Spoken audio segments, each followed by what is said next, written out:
Pro, I'm going to shut it down. Okay.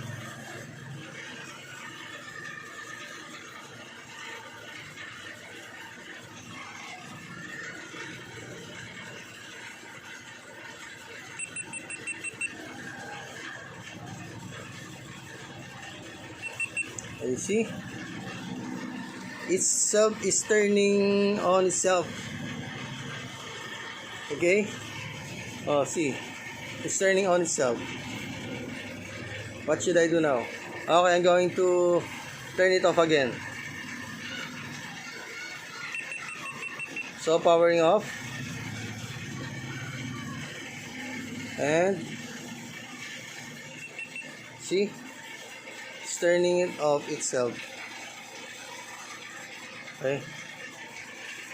I don't think I think it's the GoPro itself. I don't know. The SD card is okay, but the battery is okay. It happens a week ago. Sometimes it turning off, sometimes it's not. So that's it. Okay, try it one more. I'm going to turn it off. So powering it off,